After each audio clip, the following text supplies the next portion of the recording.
smoking like a mofo. There's all that blue smoke. That is not a blur on the screen. That is blue smoke traveling through the woods. So that timing chain is stretched. We for sure need to change it out. My number one thing with working on engines is if they're still in compression state and running, I like to get them running first. That way I can rule out, if I change the timing chain, it's not starting now. I'm like, no, it ran before. So I like to do that process first. That's why we clean the carbs, get everything ready. Now we can disassemble the rest of this, and we're gonna replace the timing chain. That should fix that, because the valves are just closing incorrect timing. So yeah, it's going down, baby. There's the timing chain, 2003 Yamaha Raptor. This bad boy has been fun for so many years. The timing chain stretches periodically. You can always tell because of blue smoke.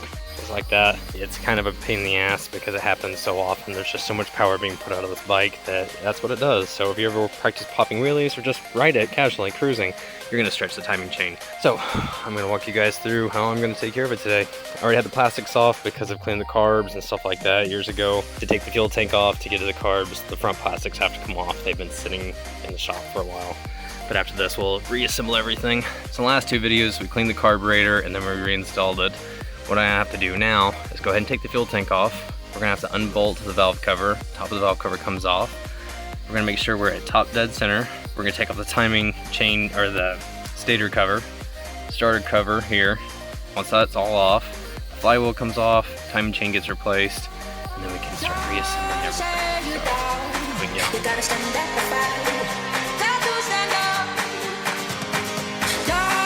So, as goofy as it looks, you're going to draw yourself a diagram. Try to pinpoint with all the circles where these actually are. So just do the best of your ability here. And get a good look layout for the land. You can even see this my video. See how many you're working with. And then before we actually go to check top dead center, because you want to check top dead center before you take the valve cover off, because that holds the cam in place.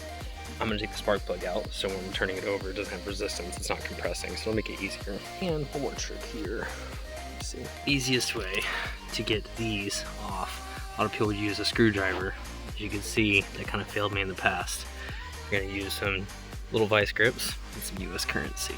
It's a big old fat stud that fits in there. And it twists off like a charm. So, there you go.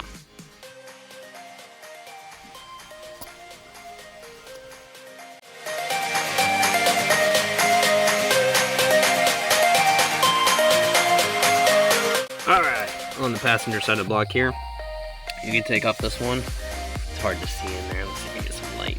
You can't really tell, so I'm going to show you the picture instead. But what you're looking for right here, let's see if you can see. There we go. Looks at a correct angle, because that little gouge, that is the flywheel. There's that gouge that's going this direction on it. From where I'm sitting out here, not on camera, it's in line with this mark. That little hole lets you know the piston is at top dead center. Can't go any higher. So that being said, now we can take off the valve cover. When you go to remove the bolts, you're going to want to remove them in a crisscross section. You don't want to just go always around counterclockwise or clockwise. I know I just did that backwards. It's really hot out here, I can't think straight. But you want to like start here, start in the front left corner, front right, back left, front or rear right. You know what I mean? Just kind of crisscross the same way you would with removing the bolts on a tire. Once you take that off, you can remove the tensioner as well, and then we'll have access to go and start on the stator cover.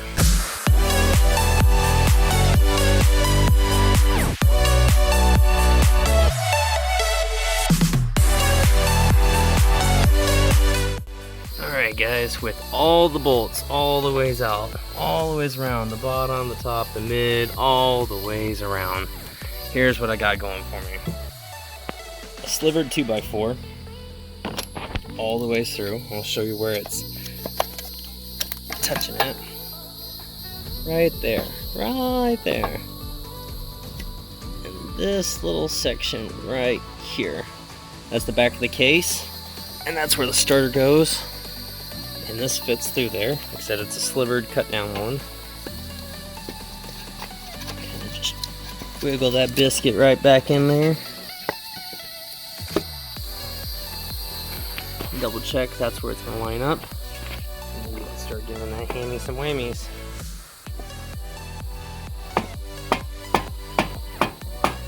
think I actually got it backwards. Yeah, see the grooves there? That's where I was already tapping away at it.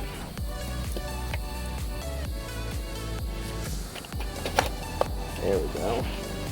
There we go.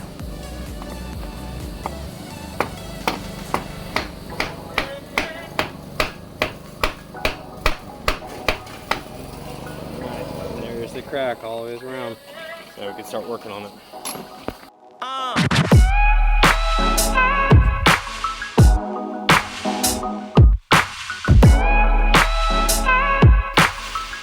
What you need to get for you guys is one of these.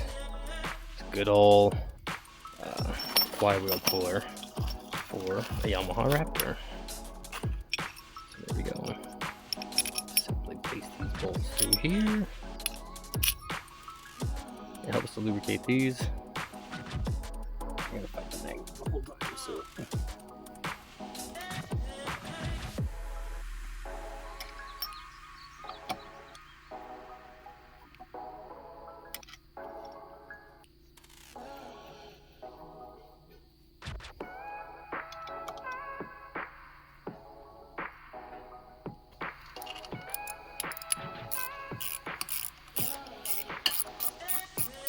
You need one of these vice grip chain grips.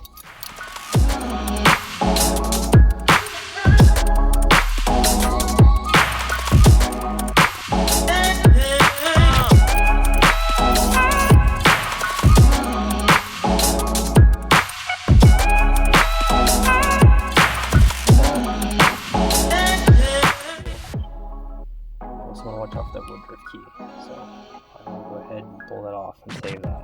Very important that doesn't get misplaced or put somewhere else, because if it fell down the crankcase, you'd be screwed. Little tiny woodruff key.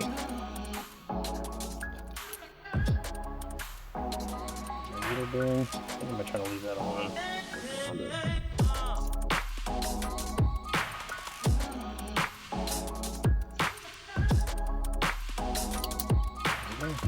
Chain free.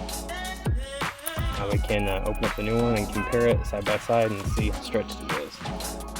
Yes, there's the old one laid out. There's the new one. Open it up and see how it compares. I'm gonna try not to get it super dirty because it's going in the bike, but let's see how this looks.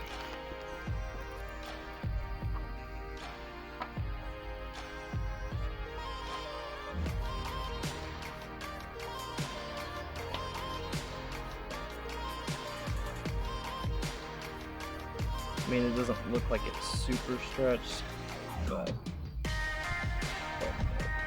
think the last one I have is more stretched than before, just couldn't get it all.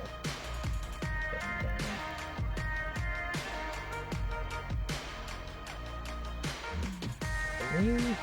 Not much.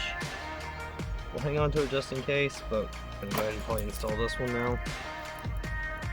Maybe the valves just needed adjusting. Oops. Alright guys, so that's going to be it for today's video. That's just the first part of us breaking it down, getting the timing chain out. I do believe, I'm going to show you the second half, it'll be next week, but when we do the reassembly part, I want you to keep in mind, I think I've since determined, since that chain was not stretched enough, it's actually something further like the piston ring. So if you just simply want to know how to do the timing chain itself, you saw the first half, the next one will be coming out. But if you want to actually get your oil consumption issue under control, you're gonna have to stay tuned to the channel, because next I'm gonna do a head gasket and piston rings. But while we have the head off, I'll test to make sure that the valves are seating correctly and that it's not the valve seats that are leaking. We're gonna get this thing back on the road or off-road 100%, without a doubt. It's just gonna take time. So I hope you guys are there to enjoy the journey with me and stick around, because it's gonna be fun. Anybody know how to do wheelies? Explain to me how to do wheelies. I get the concept, but I need help with it. Other than that, thank you guys so much for watching. Stay tuned to the channel, because we're about to have a lot of fun. It shouldn't be smoking like that.